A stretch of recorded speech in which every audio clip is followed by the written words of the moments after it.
করেছেন তার আলোচনা যদি টেবিলে বসে যদি আরো সুযোগ করে দেওয়া হতো তাহলে শিক্ষাকে এগিয়ে নেওয়ার জন্য যেভাবে আলোচনা করতে হয়, যেভাবে গার্জিয়ানদেরকে বোঝাতে হয়, শিক্ষার্থীদেরকে বোঝাতে হয়, তারই আমি মনে করি একজন সফল ইসলামী চিন্তাবিদ আমাদের প্রফেসর ডক্টর মুক্তার হোসেন হাফিজাকুমুল্লাহু তাআলা।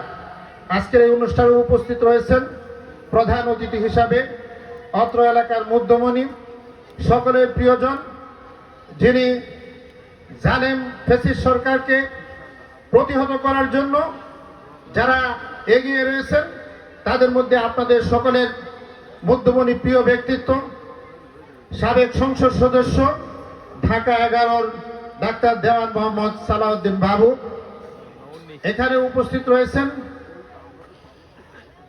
আমাদের শিক্ষা পরিবারের সদস্য থানা মাধ্যমিক শিক্ষা অফিসার জনাব আমাদের লিয়াকত আলী মহোদয়, উপস্থিত জামালুর পরিবারের সম্মানিত শিক্ষকবৃন্দ, কমিটির সম্মানিত সদস্যবৃন্দ, অভিভাবকবৃন্দ এবং আমার প্রাণপ্রিয় শিক্ষার্থীরা, আমি আজকে নিজেকে খুব ধন্য মনে করেছি।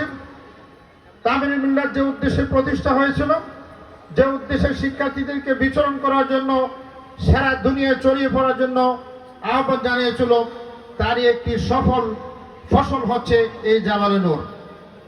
একটি প্রাইভেট প্রতিষ্ঠান হওয়া সত্ত্বেও সেই প্রতিষ্ঠানে আজকে 3000-এর উপরে ছাত্র শুনে মনটা ভরে গিয়েছে। দোয়া করি আল্লাহ তাআলা এই প্রতিষ্ঠানের ছাত্র, শিক্ষক, অভিভাবক, শুভাকাঙ্ক্ষী এবং এই পরিবারের সদস্য যারা যেখানে দেশে বিদেশে যেখানে রয়েছে সকলকে আল্লাহ রাব্বুল আলামিন কবুল করুক, সকলে বলুন আমিন।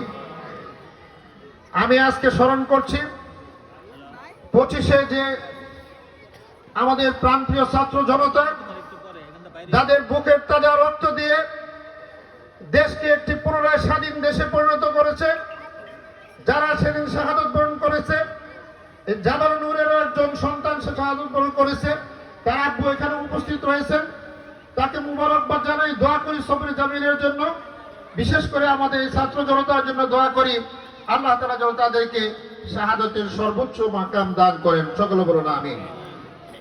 আমি জানি অনেকে এখন আহত রয়েছে, আমি নিজে সিএমএইচ গিয়েছি, ছেলের সামনের দিকে গুলি লেগেছে, পিছনে গুলি লাগে নাই। তারা দেশটাকে এত ভালোবেসেছে, পলায়ন করে নাই, নিজের বুকের তাজা রক্ত দিয়ে দেশকে স্বাধীন করেছে। আমরা সেই আহত আমাদের এই সন্তানদের জন্য দোয়া করছি। আজকের এই বিশাল সমাবেশে দোয়া করছে আল্লাহ যেন তাদেরকে সুস্থ করে আবার তাদের সেই কর্মক্ষেত্রে, তাদের সেই বিচরণ ভূমিতে আকাশের নিচে যেন তারা বিচরণ করতে পারে, সুন্দরভাবে যেন তাদের কর্মক্ষেত্রকে সাজাতে পারে, সেই দোয়া আমিও করছি, আপনাদের কাছে তাদের জন্য দোয়া চাচ্ছি।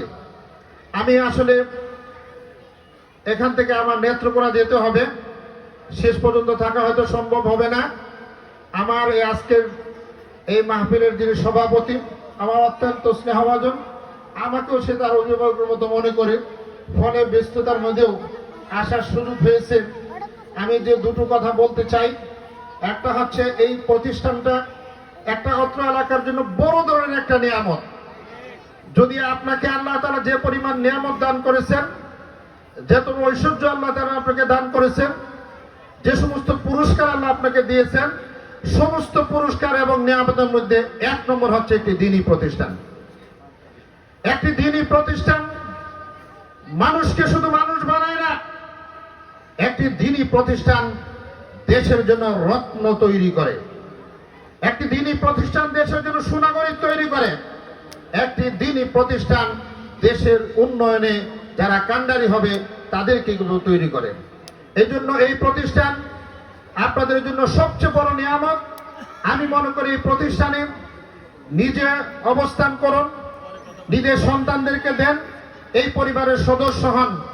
আমরা মহান রবের দরবারে দোয়া কামনা করি, চাই যে আল্লাহ তাআলা যেন এই প্রতিষ্ঠানের সাথে সম্পৃক্ত রেখে, এই কোরআনের প্রতিষ্ঠানের সাথে সম্পৃক্ত থেকে কাল কিয়ামতের দিন দলবদ্ধভাবে জান্নাতে যেতে চাই। সবাই হাত তুলে দিকে যারা।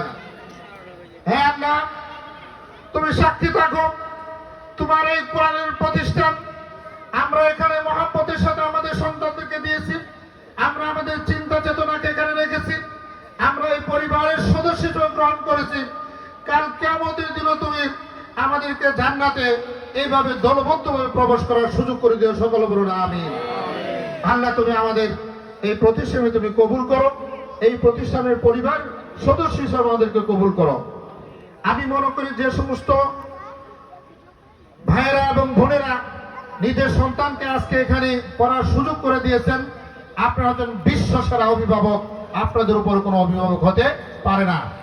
আল্লাহ রাসূল বলেন, খায়রুকুম মান তাআল্লামাল কুরআনা ওয়া আল্লামাহু, তোমাদের মধ্যে সবচেয়ে উত্তম হচ্ছে, এটা রাসূলের কথা, রাসূল কোনোদিন মিথ্যা বলেন নাই, দুর্বল কথা বলেন নাই। তোমাদের মধ্যে সবচেয়ে উত্তম হচ্ছে এটা, মা খায়রুকুম মান তাআল্লামাল কুরআনা ওয়া আল্লামাহু, যারা কোরআন শিক্ষা দেয় এবং শিক্ষা গ্রহণ করে। আমরা এই পরিবারের এখানে সদস্য।